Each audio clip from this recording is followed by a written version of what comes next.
It's the Be Unfiltered podcast. Welcome to episode 45 of the Be Unfiltered podcast. I'm your host, Brittany, and today is a very unique and special episode because today I'm going to be discussing my move to Houston. It is officially my 1-year Houston anniversary. I guess I'm a Houstonian now. Not really, but I'll tell y'all about that later. But I'm coming to y'all today. If it sounds empty in here, it's because I'm getting new furniture and I've gotten rid of all the old furniture. So yeah. But with that being said, I'm coming to y'all, no makeup. Today we giving skin. That's what y'all getting. Y'all getting skin because I just wasn't in the mood to put on makeup to come on YouTube and on a podcast to talk to y'all. So y'all getting skin today. Also, I'm a little grumpy because I am on a juice cleanse fast and I want some food. But breakfast, if you've been to Juice Land, it's a Texas-based organic juice smoothie place. And so I'm on their Gingerade. It's the equivalent of, y'all know that drink that women be drinking all the time when they're trying to lose like real quick weight.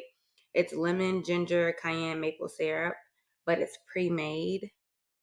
So I don't have to go to the store and buy all that stuff and make it, which, yeah, don't have time for that.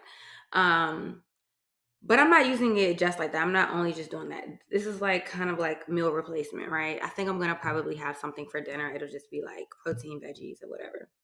But I'm trying to flatten my stomach before vacation because I've been wilding the fuck out these past couple weeks. Eating, drinking, doing whatever. I've been working out still, but y'all know you can't do it so much working out if you're not eating right. So I was like looking so bomb like a month ago. And I was like, oh, I'm ready for vacation. Then I started feeling myself and was like, oh, I'm gonna start eating what I want. And no, I don't got the body for that. So yes, makeup free, drinking my juice. That's what we're doing today.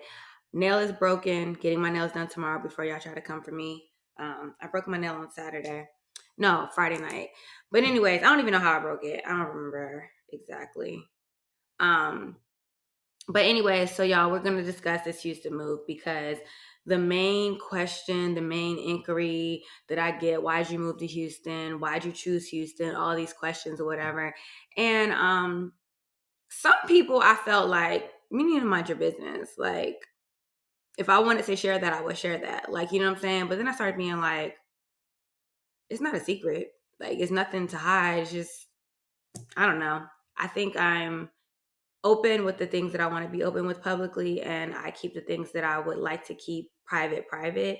And I think that it's hard for people to understand that, like, everything, when you do choose to like create content and you choose to put your life out there, that you don't want to put every part of your life out there. So, yeah, that's kind of like where I'm at. That's kind of how like I'm looking at everything. I was kind of like more private about it, but now I'm like, all right, whatever. Let's talk about it. It's no secret. It never has been a secret or whatever. So I'll talk about it. And then, like, I think y'all probably want to know a little bit about my life in Houston, what the last year has been like, and just kind of like what is going on with me. So let's start with why I moved to begin with. Well, y'all have heard me say multiple times, July 2021, life came to kick my ass, like completely came to kick my ass. I lost my cousin, I went through a breakup, and I prepared for a move to Houston. All of those things happened like in a chain of events. It was like 1, 2, 3. And the last piece to the puzzle was deciding to move to Houston and trying to move to Houston in 2 weeks. I tried to move out here from Virginia in 2 weeks, y'all. So basically what happened, my ex and I broke up, and I think a couple of days later, less than a week later, my little cousin passed away. And my ex and I, it was an amicable sort of situation. it was like, this is what's happening. I was living in the apartment that we shared together, but the lease was only in his name because we upgraded like his old lease. He had like a 1-bedroom. I moved out of my apartment, a whole bunch of things or whatever. Was thinking about moving to DC because I thought my old job was going to bring me back into the office or whatever. So anyways, once I realized that probably wasn't happening or whatever, we were like, let's just upgrade your lease to a 2-bedroom. My lease was over. So we did that.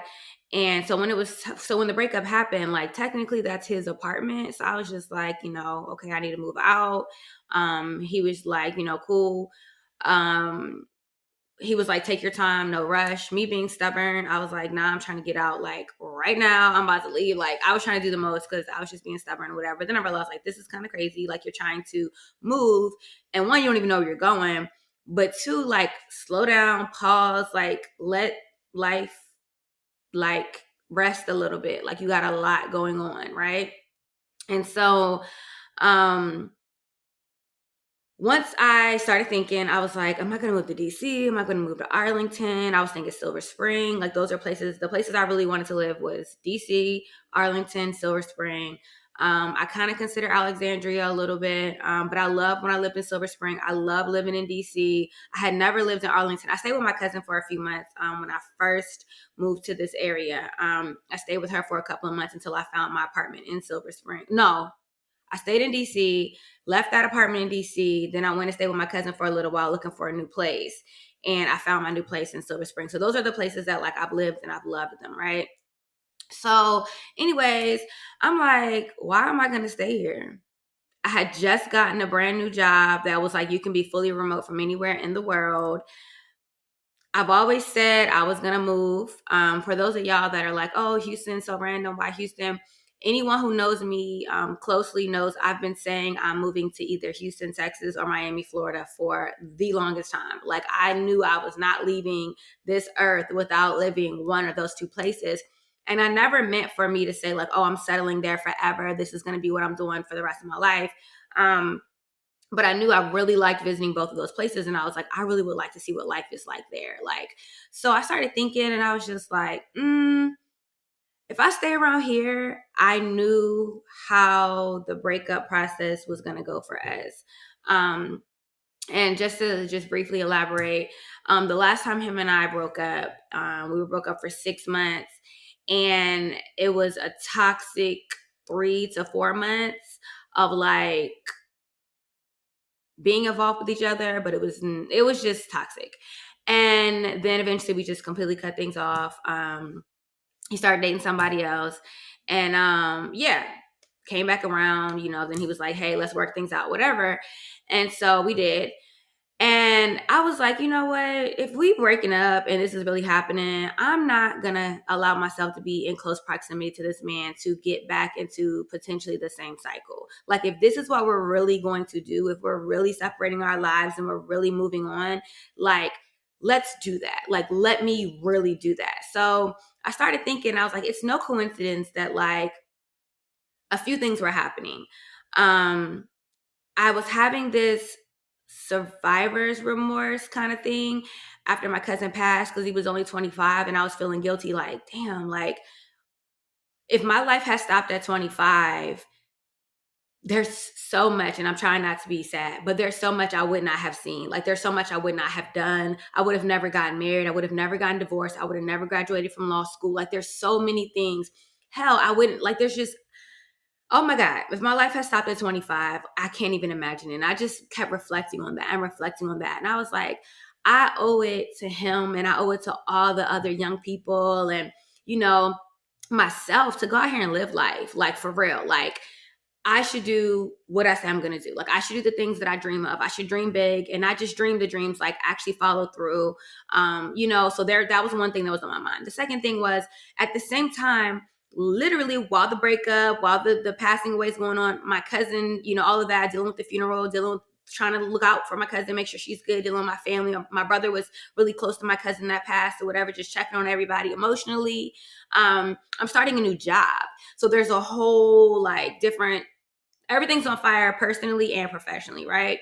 So at the new job, I was allowed to be fully remote if I wanted to. And I'm like, okay, that's aligning. And then the third thing was, you need to move out. You have the opportunity that you don't have to worry about when the lease ends. You can just up and move to wherever the hell you want to in this world right now. So my first thing that I was going to do was, the first thing I was planning on doing was, this is like, I'm supposed to be working. So I'm looking at my phone because I got email.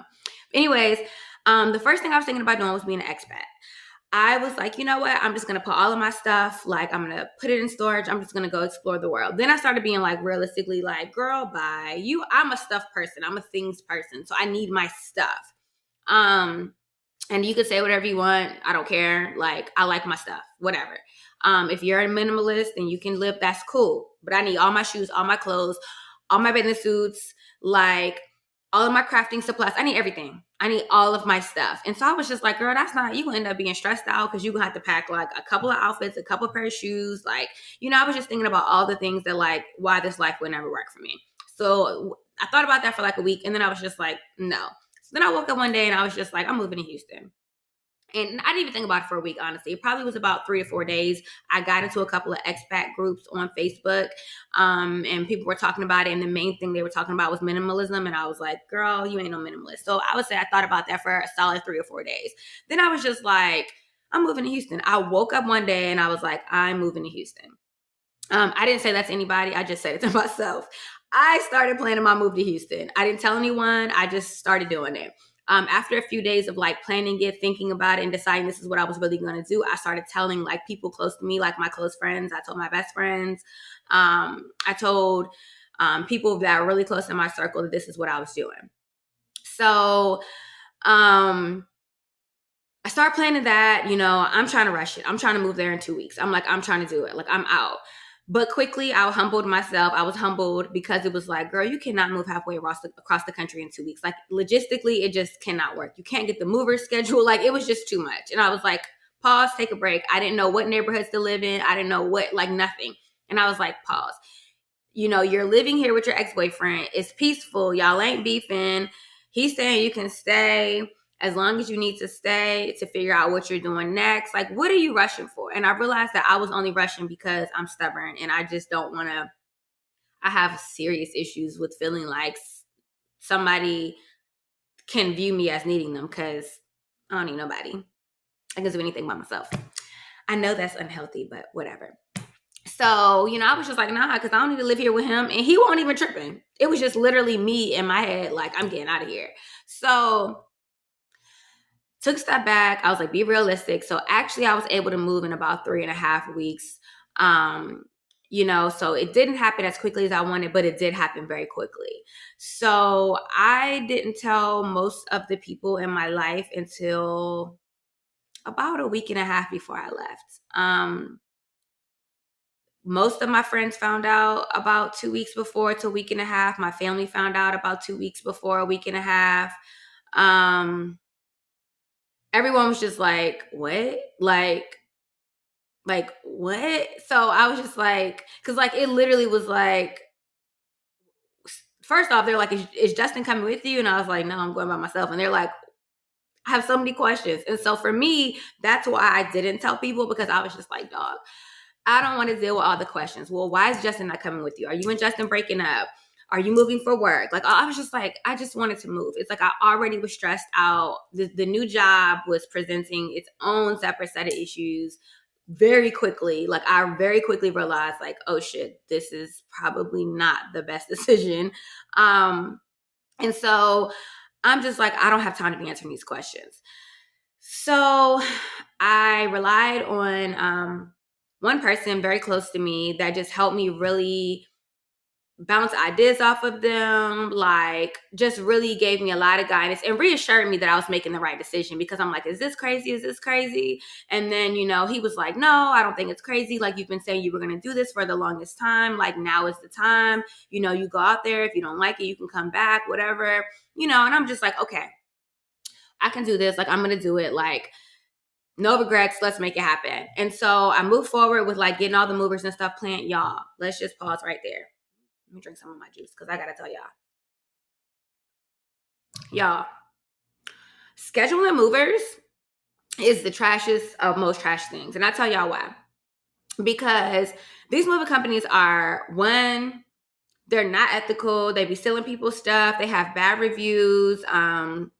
Like, they're just not clear about their pricing. Like, they'll tell you, like, okay, well, here's the inventory sheet. Fill it out and tell us how much stuff you have based on this inventory sheet and add anything else. And then based on that, they estimate the number, I think, of cubic square feet that you're going to take up in the moving truck. And from there, they give you like a quote. And so you pay some down, then you pay, I think, the rest on delivery, something like that, if I remember correctly. So or maybe you got to pay it before delivery. I don't remember. But anyhow, I started reading reviews and people were like, yeah, so they told me my move was going to cost me $800. And they got there and they were like, it's $1,500 because I had more stuff than what they said, but I had exactly what I put on the inventory list. Like, I kept seeing that. So that was stressing me out because I'm already like, okay, I'm spending all this money to move. Like, I really want to budget this and properly like prepare myself for this. I'm not just trying to just spend an extra $500 or $600 just because the mover showed up and I have too much space. So then people were like, my stuff was stolen, my TV never showed up, my mirrors were broken, my lamps were broken, my glasses were broken, all these things, whatever.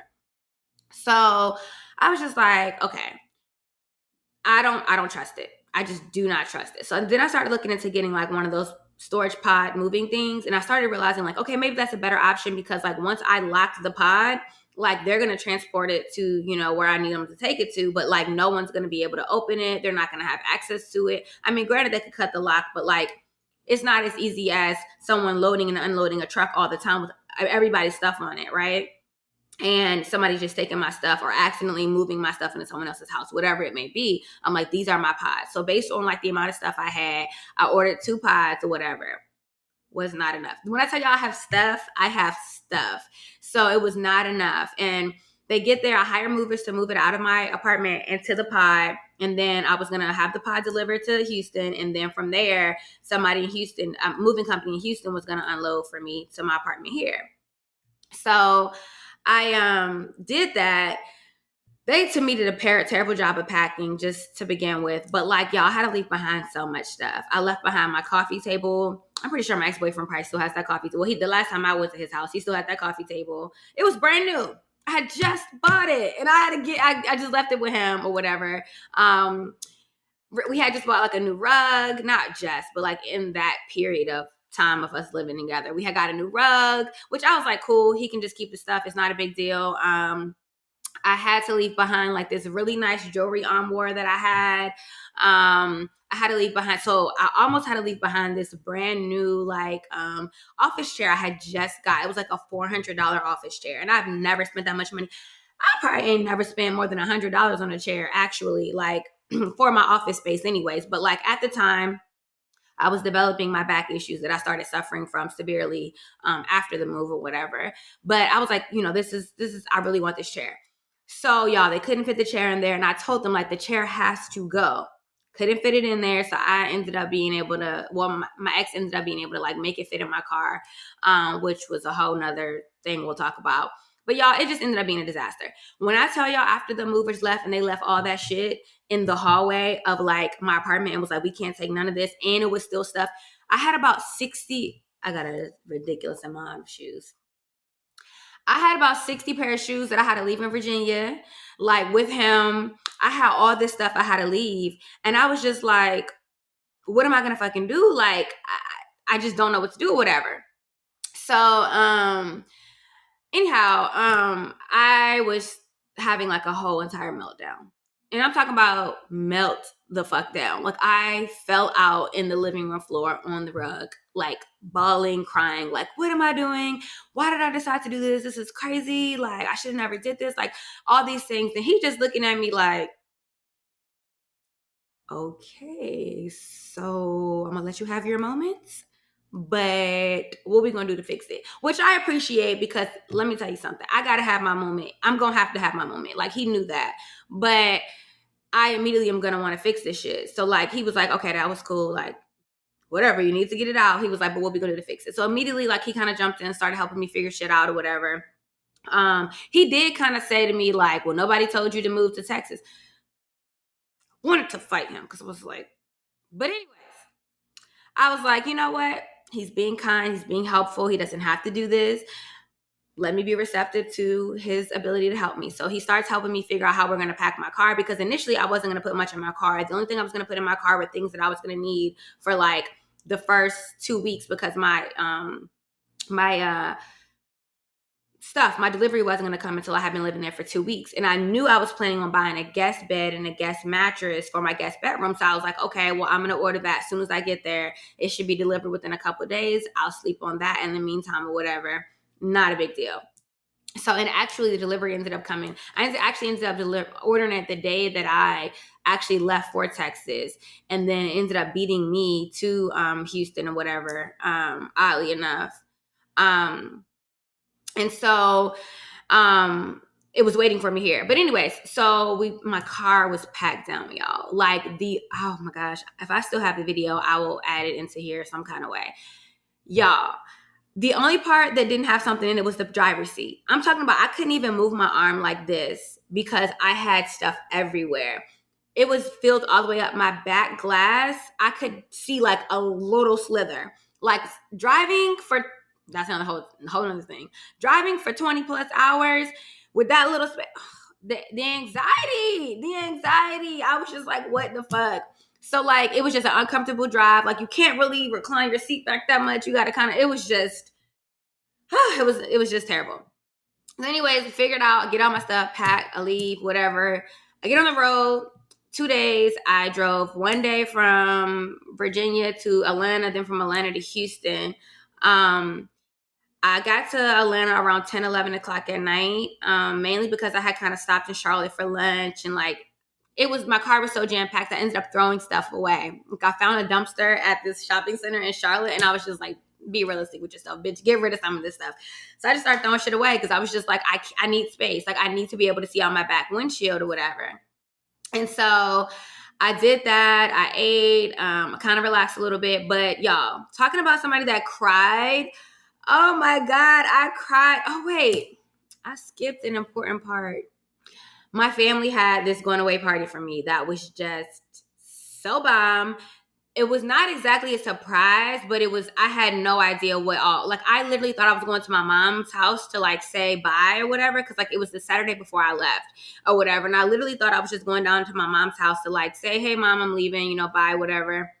I wasn't making this big deal about it. I was just like, my brother was going to be there. I knew my grandma would be there. I got there, y'all, and it was just this whole, like, my cousin had decorated all this stuff. She had created this slideshow. It was just like so nice, so sweet. My mom had all this food, all my favorite stuff. Like, we had crabs. If y'all know me, I love crabs. She had crabs. She had like my favorite thing that she makes in the summertime is her grilled wings. They are fucking bomb. And she knows I love a burnt hot dog. So like, it was just the fact that everything that I love, they made sure they had it. Like, it was just all of my cousins came. My uncle, who I hadn't seen in a couple years, he pulled up, all of my aunts. Y'all, I was just like so overwhelmed with love. It's like, I get emotional when I think about it. I'm trying not to, so I'm trying to take a second. But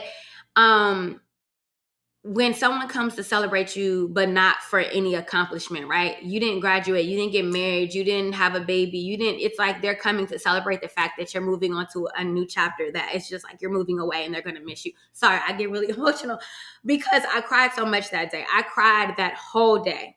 I was just moved, and I was like, how dare me leave behind this kind of love? And I don't know what y'all connection with your families is like, but it took me being an adult and realizing that people don't fuck with their family. For me to like really, not that I didn't appreciate my family before, but for me to genuinely appreciate my family and be like, no, these are my people. Like, for real, like, these are my people. They love me. They love me unconditionally. They don't care what I do. They think everything I do is amazing. And likewise, so it's just like when you feel that they're just showing up just to say, hey, like, bye, we're proud of you. Y'all, they was giving me money, and I'm like, y'all, why? Like, it was just the sweetest, most kindest thing. They had my favorite cupcakes from this bakery that, if you from 804 U-Crop's Bakery, they had went and got the U-Crop's Bakery cupcakes. It was so perfect. It was so perfect. And, I remember like the hardest part was the thought of leaving my grandma. Like, I love my mom, I love my brother. Y'all know that those are my people and I love them. But like my grandma, y'all know that's my best friend. That's my girl. That is my person. Like, that is whatever.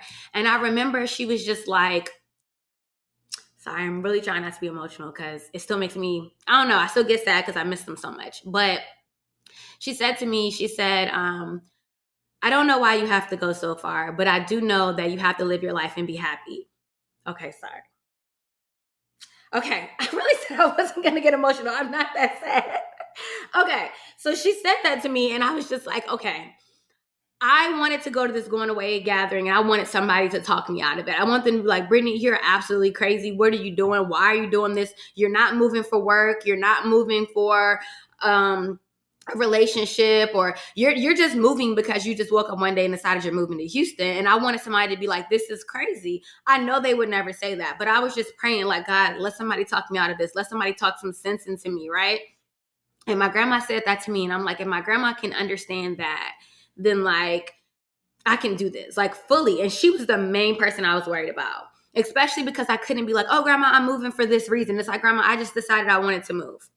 And so my cousin says to me something, I think I posted this on social media, a screenshot from her text message, but it was two things that two of my cousins said to me, two separate cousins. And one of them was just really inspiring. The other one I'll tell y'all. So the first one was, she told me when I told her I was moving, she was one of the first people I told in my family. Cause she's like one of the people I can tell something. I'm like, girl, just keep it in confidence right now. I'm not really trying to figure it all out. Right. So she was like, do bold, scary things. And I thought about like everything that I have done in my life. You know, it has always been around a goal. It has always been around like a relationship, or I'm trying to go to law school, so I'm moving. I'm trying to do this, so I'm moving. It's like I've never just done something for the sake of doing something, for just seeing like, hey, this is something I just want to do. I don't have nothing tied to it. I just want to go there. And when she told me that, I was like, damn, you know, she's right. This is bold. This is scary. I woke up one day and decided I'm moving in, 2 weeks, 3 weeks. And then my other cousin said to me, she was like, and she probably doesn't even know that this stuck with me, but she was like, you are such a bright light. She was like, and the world deserves to experience that. Like, you should move. You should go on and experience different places and different environments. And it just really like, it's so eye-opening to see yourself through the lens of someone else's eyes. Like, I look at myself and I'm just like, people are like, you're so brave. You'll just do this. You don't care. You're just like, whatever. And it's like, I don't feel that way about myself. Like, I don't feel brave, like, ever. I don't feel like this. I had someone tell me that they're like, you give off this level of confidence that is crazy. And I'm like, I don't feel confident. Like, 50% of the time, I'm like, I'm just out here winging it, trying to figure it out. People are like, you're so authentic. You're so transparent. I don't feel, I'm not going to know. I do feel authentic because I don't really even know how to do nothing else. Now, if y'all don't know something, it's not because it's fake. It's just because y'all don't know it. But what y'all do know is the real me. You're not going to get a different version of me on this podcast, outside of the world, in social media. I'm the same person. But people are like, you're so transparent. And it's like, I'm really not. I know I share a lot with y'all, but I saw something on Instagram the other day that was like, if I've shared it publicly, it's because I've healed from it privately. And that's definitely the way I go about it. Like, if I'm talking about something publicly, it's because I have dealt with it privately. I've healed from it. I've moved past it, right? So it's like, what y'all see as transparent is like, nah, that's old news to me. Like, I'm sharing it with y'all because like I'm over that shit, right? So it's just interesting to see yourself through somebody else's lens, right? And just during the move, I've had so many people just tell me, like, I'm so proud of you. You're literally just deciding that you're doing something different with your life and that you're just going to make a complete, totally different decision to live somewhere else or whatever. So, yeah. So get on this road, go to Houston, crying, sad. I had my friends tracking my location the whole way because y'all know I'm a crime junkie. So I was like, yo, can't nobody steal me while I'm on the way. So like, just so everybody know, 3 people still track my location to this day. So don't play with me because if my phone is there, they're gonna know where I'm at. And my phone's gonna be there. So yes. But anyway, so sharing my location with a few friends along the route. Like, one of them was literally tracking me, like, girl, I see you in Alabama now. Like, I was like, damn. I remember I had stopped at the Whole Foods and I forgot what part of Alabama. And my ex-boyfriend called me and was like, "Why is your car stopped in this fucking racist ass?" And I was like, "I just wanted to go to Whole Foods to pee and to grab like a snack." And he was like, "Okay, I was just tracking your location. I saw that you had stopped there." And he was like, "I was just trying to make sure you won't like, was it, what part of Alabama was I in? I don't remember." But it was just so funny. Like, my friends was tracking me like the whole way. Like, it was very entertaining. So anyways, I finally get here, and all those tears, all that shit just multiplied when I got here, because I realized I was literally here by myself. I had one friend from like the past that I knew very casually, met her one time in person, and then we're friends on social media. But like, I didn't have any like family here. I didn't have anyone. I just was by myself. And it hits you when you're sitting in an apartment with a few items, because I only could pack a certain amount of stuff in my car. You're sitting in an apartment with a few items. It's a 2-bedroom, 2-bathroom apartment. It's fucking echoing. Yeah, I can hear echo now, and all I did was take out my couch. It's echoing, and you're just sitting there like, yo, I don't know this city. I don't know anything about this. Like, what am I doing? And I just fell apart. I just was sad. Y'all know I've dealt with depression in the past. I felt my depression, creeping back in, and all of this is going on. And my therapist is telling me, she's like, hold on, y'all. My therapist is like, I can't see you anymore because I'm not licensed in Texas or whatever. And so I was like, lady, my life is falling apart. Like, hello. So she was able to see me for a few more weeks, because I was going back and forth to Virginia quite a bit, or for about a month, going back and forth to Virginia quite a bit. So I was able to still get some therapy, while I was home, during those like little periods. But like, for the most part, I wasn't able to really be in therapy like I wanted to. It was just a disaster. And so started hanging out with my friend Jima. Started showing me around. Her and I, the first couple of weeks, like the first 3 weeks, party. That's like all I did. And it was just a complete distraction. It was just me completely distracting myself. It was just like, nope, this hurts. This is hard. This is terrible. Like, what can I do to take my mind off of it? So I was going out all the time, whatever. I was like, anything to do to distract me. I was refusing to sit with myself. Like, I was like, nope. And then I'd come home, and I was so depressed during this time that like, I didn't allow myself to be out past like 10:30, 11 o'clock. Because for some reason in my mind, it's like I had to be home by that time. I don't know why. Well, for one, I was getting really tired, because if you've ever dealt with depression, you can get really exhausted. And it was even worse because it's like you're really exhausted, but sometimes you can't sleep. And then I'm out all the time. And it's like being out is draining to your body, because you're having to pretend that you're on, but you're really not. Like, in your head, you're not okay, but you're trying to put forward this personality that everything's cool, right? And so it was just a really difficult time, right? So pause right there. We'll talk about like moving forward after that. There's a couple things I want to add in. One, people ask me, how did I find my apartment in my neighborhood in Houston? I found it because I don't know if this is just a Texas thing or not, because I don't know of us having these in Virginia, Maryland, or DC, the places I've lived in the DMV area. I've also lived in other places, but in those places, I don't know them to have this. But like apartment locators, I know they definitely have them in Dallas and Houston. I don't know about other cities in Texas, but I imagine so. But I used an apartment locator. They helped me find my apartment. They literally came, toured the apartment, sent videos, sent floor plans, did everything for me, walked me through the application process, all of that. So super, super, super helpful. Like, my apartment was even nicer than what I imagined it to be. The view from my apartment is just phenomenal. It looks like I live in a resort. I love that for me. This is just a full circle moment. I used to tell a friend of mine all the time, like, one day I'm going to live where there's palm trees, right? And I sent a picture of my view from my balcony to my friend. Just forgot that I had ever even said that, but I used to say it all the time.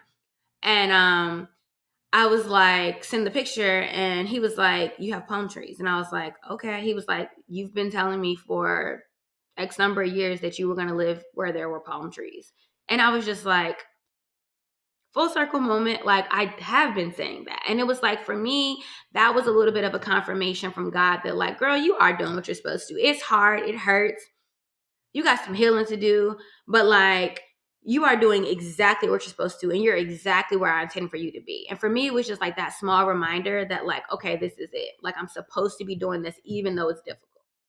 So, just to get some people ask me why I chose Houston. I chose Houston because I have always just liked visiting Houston. Those who know me closely, or even if you know me on social media, I hate fucking winter. The snow makes me actually, truly depressed, like actually depressed. So I was just like, why do I keep subjecting myself to this? Like, I knew eventually I was going to move to like a warmer climate, like a more of a year-round warmer climate or whatever, because y'all know Virginia can get hot or whatever. But I just was tired of like the winters creeping into March, which is my birthday month, and April. And it's like, I remember once when I was in law school, it snowed in April, and I literally cried because I was just like, what is happening? Like, I hate winter. I'm cool with fall, but it's the snow, it's the ice. No, take me out the game, coach. No. So I was like, okay, Houston's milder. It's way milder. That's a whole other thing. The heat here, it just hits different. Like, we have humidity and stuff in Virginia and everything, and I know that. But y'all, it's like, y'all know how we get like a month and a half, 2 months of like that 90-degree weather? No, it's 90 from like May to like, well, it's about to be September. It's still 90. Maybe October. Like, it just is hot. It's just hot. It like went from like 75 my birthday month to April being the 80s to May was in the 90s, and it's been in the 90s since, and we're in mid-August, and I've been looking at this the weekly, and it's still in the 90s. Still in the 90s. We're not even in like the mid-80s. We're still in the 90s. It's hot here. So that's one reason. Every time I come, it's been a good time. It's been good food. It's been good people, good energy, or whatever. So I just was like, I would like to experience like what it's like to live there. It's funny because all the things that I loved about visiting are not the things that I like about living here. But I'll talk to y'all more about that later. So yeah, my neighborhood is called the Heights.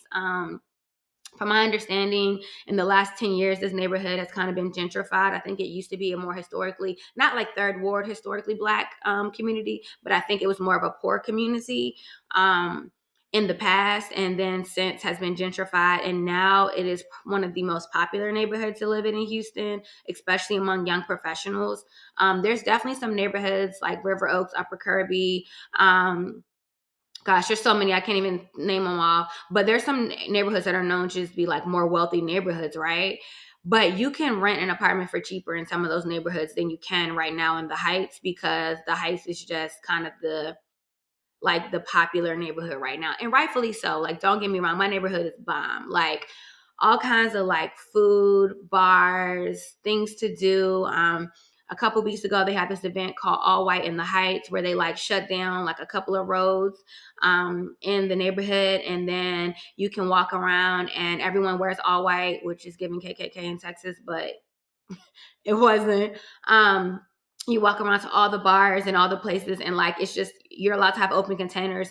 When the streets are shut off in Texas, they have a law that says you can have open containers. So like, they let everyone just walk around all white, drink, have fun, eat. There was bands, there was live music, everything. So like, my neighborhood is dope. Like, it is really, really cool. I'm super close by the highway. I love that, because whenever y'all know me, I'm always popping to the airport for something, traveling for usually business or whatever. So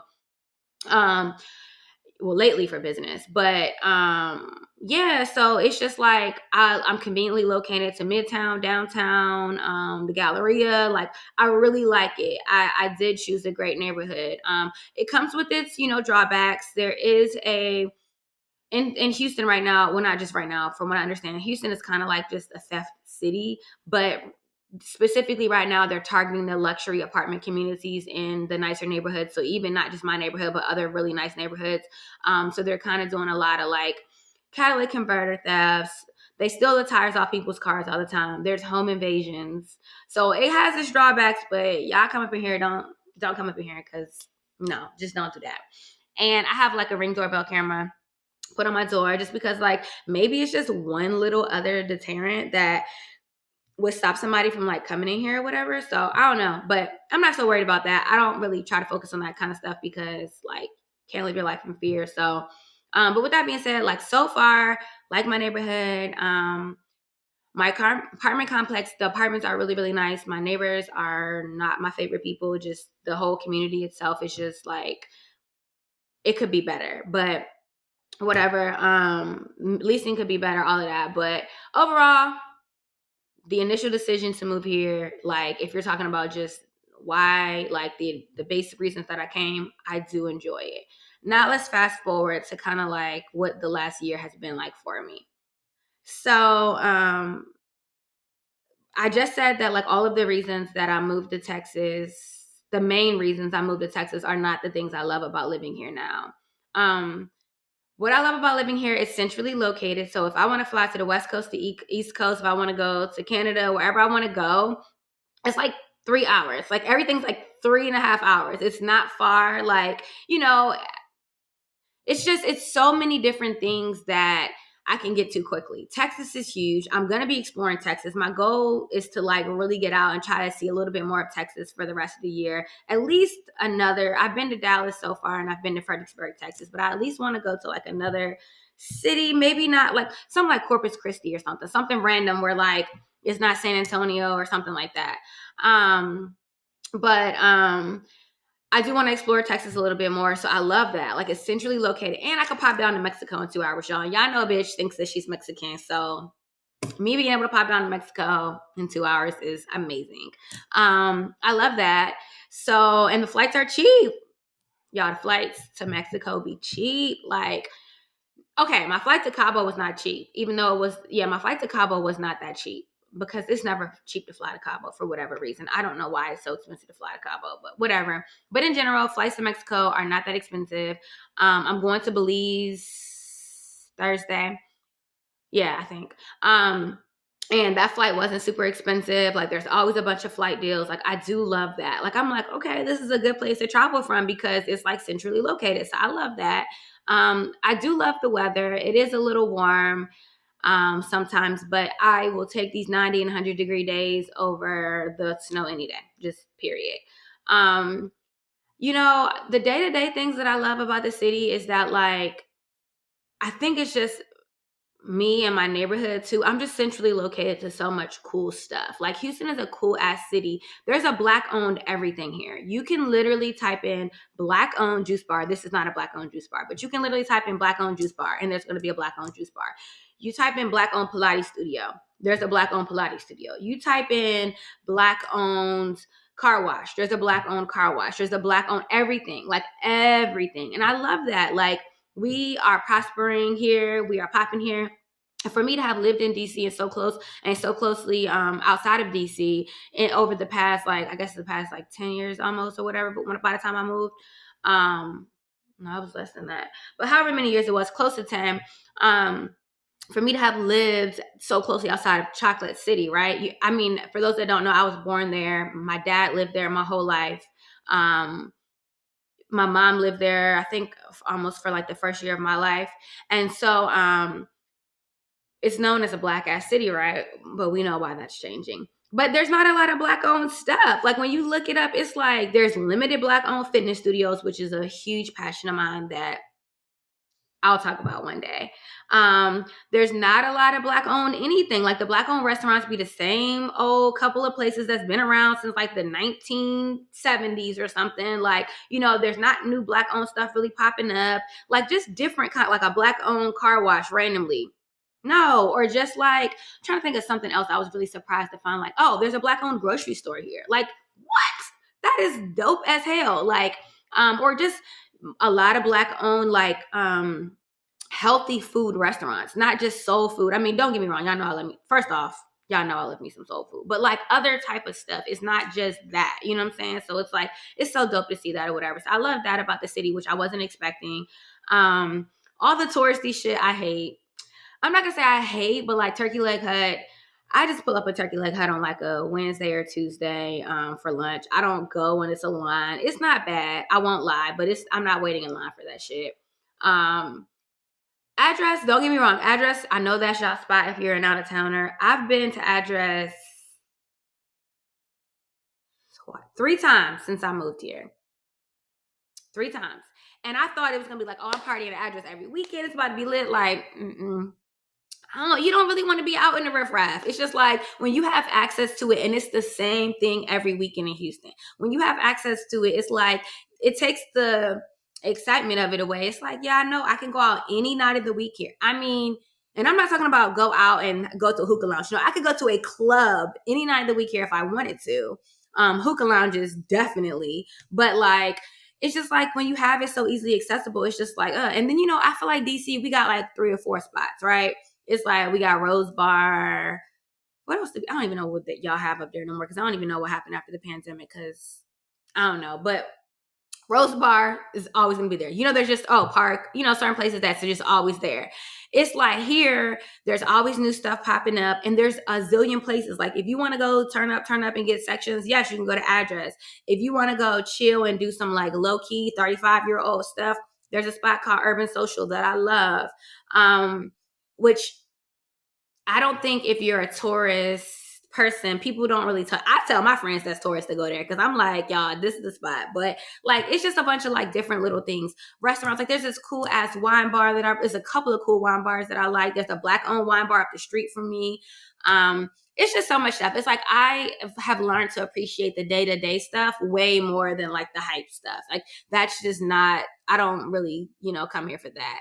I came here thinking like this is what my life is going to be like, but my life is nothing like that. Like I go out, but even when I go out, I think that people don't realize that for every time I go out, I'll be in the house sleep all the time too. So it's like, y'all don't see that part of my life on social media because it's just, what is that to post, right? So far, so good. I'm enjoying it. Will I be here forever? Probably not. But I like it for now. I signed up for at least another 6 months. I know y'all probably think that's crazy. But, I might feel different in 6 months. So let's see, like, excuse me. Let's see, like, how I feel about it, in a few months or whatever. So, yeah, that's that about my day-to-day. So let's get a little bit into, like, my friends here. First off, someone said to me, like, it's crazy how you make friends so easily. Yes and no. Yes, because I am social, but if you know me, I get an attitude and I don't be wanting to meet people sometimes and I don't want to be wanting to be bothered either. Like, so yes, it is easy for me to make close friends, but how easy it is for me to open up to them is a whole nother thing. Like, I don't really know. And I'll tell y'all why. Over the last year, I have lost 3 really close, not lost, like dead, but like we're not friends anymore. 3 really close people to me. And then overall, like 6 people that were just in my circle. And they were close enough that like, they've been around me. Y'all seen them on my social media. They've come to important things in my life. Like, yeah. So, 3 of the people are all kind of associated with each other. So like when one had to go, the other one eventually had to go. And then the other one didn't really do nothing, but it was just like, you associated with them and I don't want to be associated with no fuck shit. So you got to go too.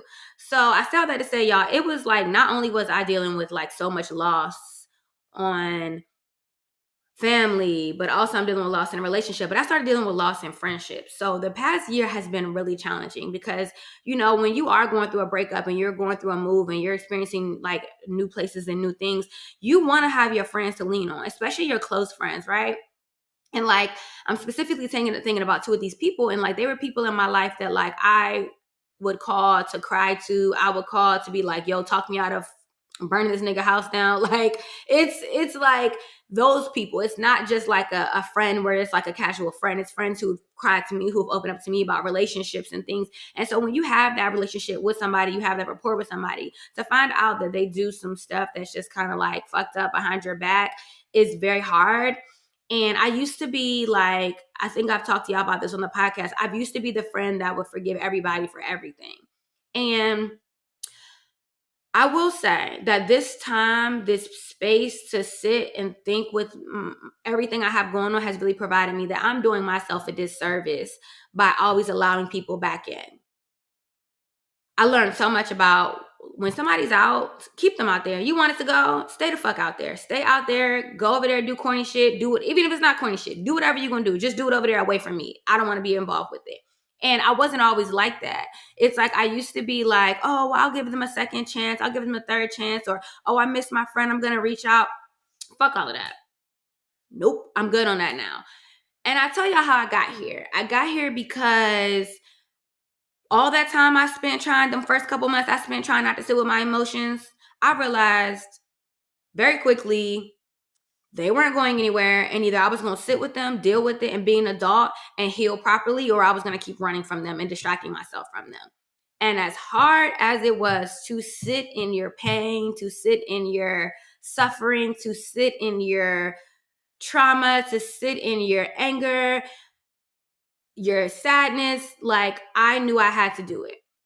Forcing yourself to sit at home with your emotions, not distracting yourself with friends and with people and with phone conversations and with social media, but just be like, girl, no, you're going to sit here, you're going to go through the motions, and you're going to be all right on the other side was very challenging. I live by myself. I work from home. I'm talking about there's days where, there's no social interaction happening at all. I'm not on a call for work. I'm not leaving my house, whatever. So it was like, I was just sitting with myself. And that's when, I think if you know y'all have been following me on social media, y'all know that like I've been trying to incorporate fitness into my life like way more even before this past year. I think I've been, if I'm being honest with myself, I probably started getting most consistent around late 2020, like winter, like November, December 2020 was when I started to get more serious about fitness or whatever. But when I got here, it became a true safe haven for me. I'm bored. Let me go get on my bike. I'm sad. Let me go, do this class real quick. I'm this, I'm that. I was using it as a way to like, oh, I don't have anybody to talk to and I want some social interaction. Let me run to Orange Theory real quick. It's like I started using fitness as a way to like heal and distract myself in a healthy way. It's like, and when you go to, you go to work out, whatever the serotonin, I don't know, whatever it is that your body releases after working out,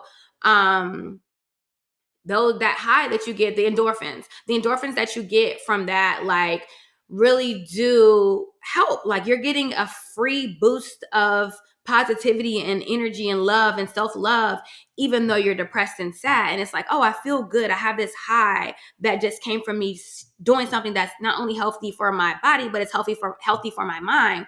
So I like started to really become like not addicted to that, but just really like, oh, I enjoy this. Let me keep this up. And so that really pushed me in the fitness like way or whatever. I'm still not like no workout. I'm not about to call myself no gym rat. I don't know. I ain't none of that. I just do this. When somebody asks me like, what's my motivation? For the first time in my life, I'm not working out because I'm trying to lose weight. I am trying to lose weight, but that is not my main goal. I'm working out because like I enjoy it. I'm having fun. This is cool. Like seeing your body when you're consistent, like you can lift heavier. You're like, oh, I went from a 10 to a 12-pound weight. I went from a 15 to a 20 on this. Like feeling stronger to me is the dopest thing ever that I can do. And it's like, this is just me. Nobody can stop me. Like I'm literally, you can do body weight exercises from anywhere. As long as you're capable to move, you can do this. So it's like, I really love that. It's fun for me now. It's great that my body is changing. I do love that. It ain't changing fast enough and it ain't doing everything I wanted to do, but here we are. But back to my main point, sitting with myself, sitting with those emotions gave me so much clarity. It made me realize I'm over here sad over a relationship that I ain't had no business being in anyways. I'm over here sad about friendships with people that I ain't had no business being friends with anyways. And these are things where it's not like, oh, I fucked them because I'm not cool with them no more. It's like, nah, when I stepped back and I took inventory on the things that I need in a relationship, whether it be a romantic relationship or a friendship, I wasn't getting those things. And maybe they weren't getting them either. I'm not saying I'm perfect or none of that. I'm just saying that like when I look back on like what I need, I wasn't getting those things. And so as hard as it was to lose those friendships and to lose those people, I was just like, you're holding on to shit that was kind of dead weight anyways. It's like in the back of my mind, I kind of felt like, yeah, I'm a better friend to these people than they are to me. Like I show up for these people way more than they show up for me. I support these people openly, publicly support these people way more than they support me. And it's like when given the opportunity, like they're not doing the same thing back. And I don't care because they're my friends. So it's like, whatever, like, as long as you support me, you tell me you're proud of me, you're letting me know you support it, even if it's privately, I'm cool. But like, when I started realizing, like, now I'm openly, publicly supporting your businesses and the things you got going on. And I'm, anything you do, I'm the first person to buy something, or I'm telling people to buy it. Like, when I'm feeding that into you and then you can't even show up for like basic shit for me, it's just like,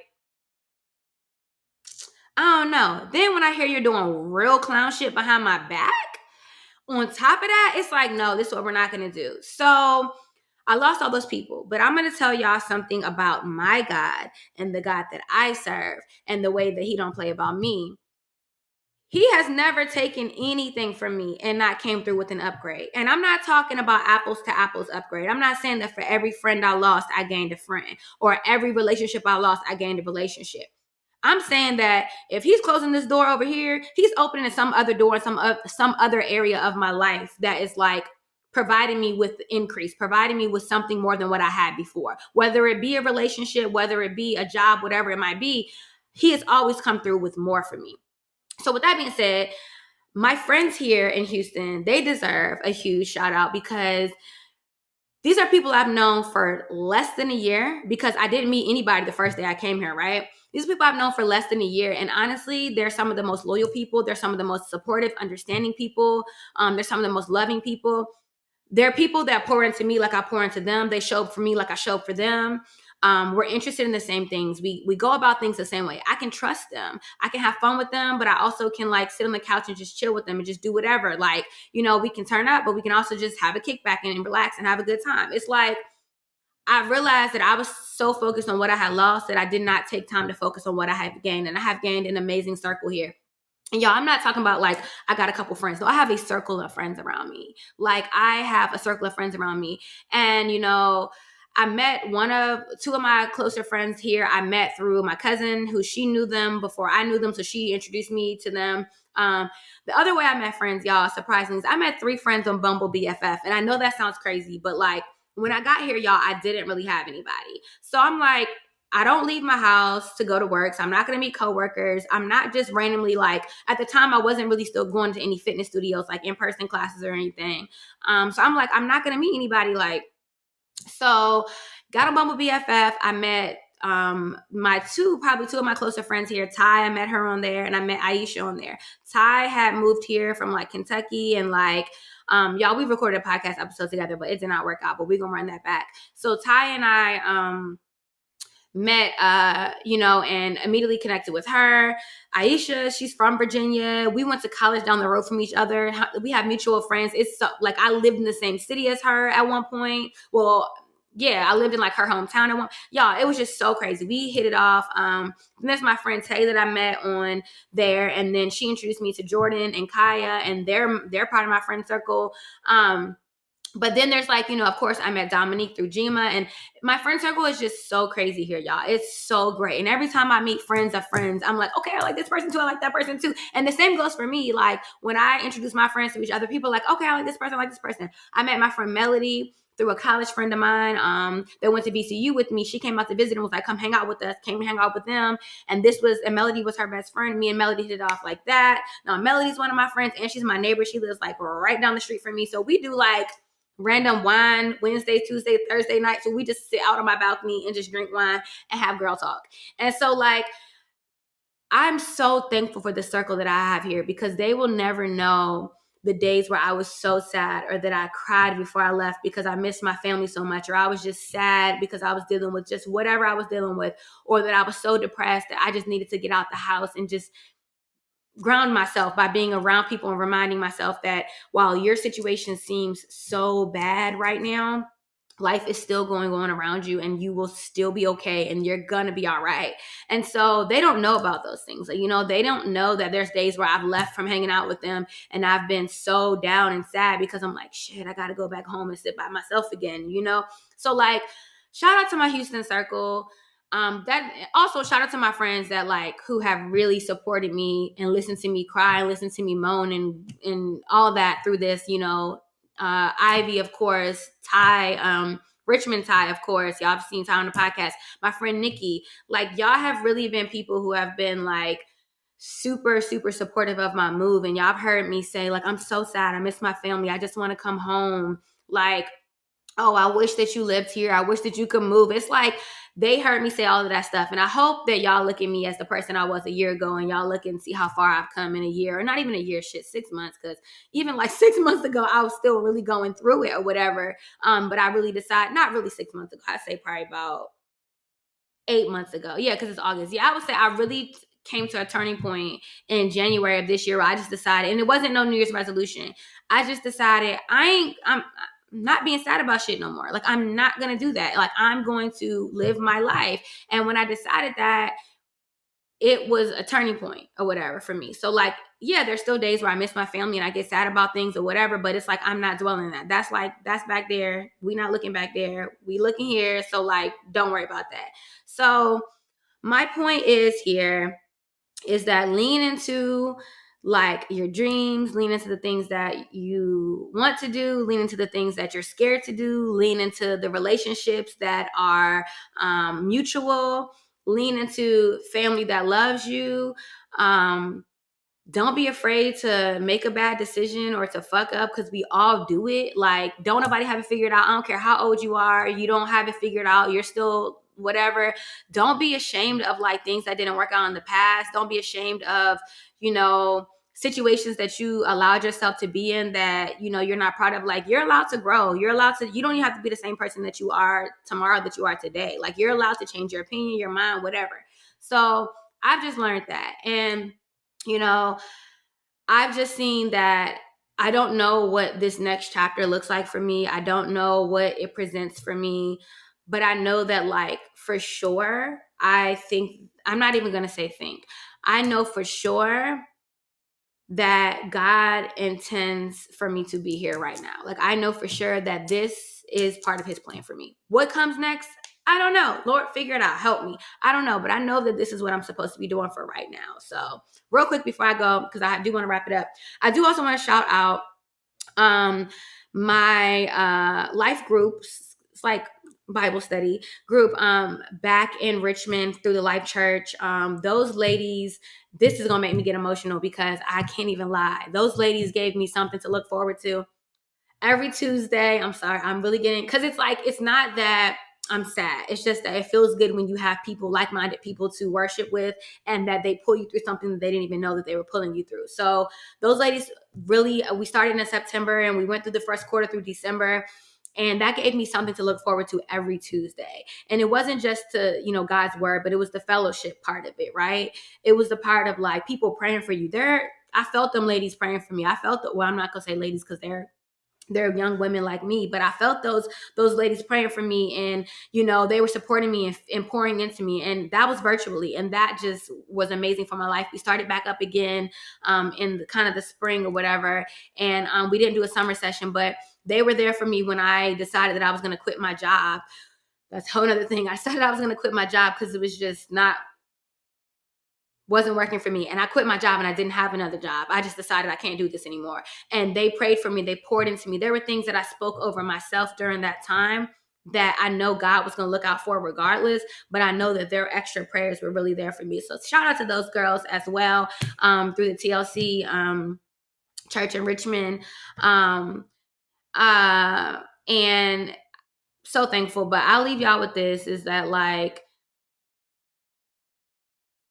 I have found so much peace, so much clarity, still working on the discernment, still working on that. But hopefully soon I can say a greater amount of discernment and healing. When you heal, things become clear. When you heal, you're able to allow people in healthy ways. When you heal, you're allowed to forgive people for things that they didn't apologize for. When you heal, you're opening yourself up to receive healthy love and to have healthy friendships, and to not feel like you're always having to be worried about how is this going to end for the negative, right? So when I say that I don't have an issue with cutting people off or telling people they can't be a part of my life or whatever, it's not because I'm trying to be like, let me detach. That's not it. I have just found a space where I exist with so much peace that you literally, if you come here and create any sort of, the first sign of chaos, you got to get the fuck on. You got to go. And so for me, it's just like, now that I have that, I'm not going to lose that. If you're a friend that's creating chaos, you got to go. If you're a romantic partner that's creating chaos, you got to go. I have created so much peace. I just say that, like, don't feel like you can't do things that seem like they're going to be hard or tough, or they're not the easiest thing, or sitting in your current situation seems easier. Yeah, it probably is, but you never know what's on the other side of doing something that's challenging or hard or scary, or something that you're like, this is crazy, I can't believe I'm doing it. Because I have personally done that, and on the other side of it, I have found peace. I found happiness. And I still have my days. I'm not going to sit up here and pretend like, oh, I'm the happiest person. I'm the happiest I've ever been. But I'm definitely in a much better space than I was the last, like 3-4 years, honestly, because my happiness and my peace does not depend on anyone else. It's me. I make myself happy. I have given myself peace. I have given myself stability. I have given myself joy. So now when whoever comes along, you can offer those things to me, and that is amazing, and I'm going to be receptive to those things. But if you remove yourself from my life, those things are not going to be gone either. I am still going to be at peace. I'm still going to have love. I'm still going to have joy. I'm still going to find happiness, all of those things. So say all that to just say, do scary things, do bold things. Like my cousin said, like, if you're not happy with your current situation, change it. Like, I know it's not as easy as like just up and, like I did, moving literally in a matter of a few weeks, but plan it out, figure it out, do something different, because like we really, really only get to do this one time, y'all. One time, not twice. You don't get a second chance. You get to do this one time. So you might as well do it the way you want and be happy. Like, fuck what anybody thinks, fuck what anybody got to say. Just live your life and be happy. And if you got people who really ride for you, like my people who ride for me, they going to be happy for you regardless.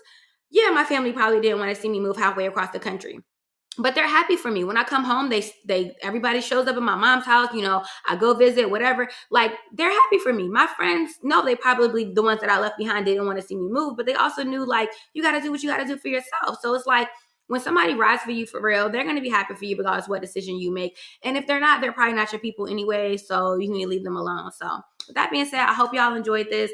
I hope that I answered some questions, gave y'all a little bit more insight into what my life is like in Houston.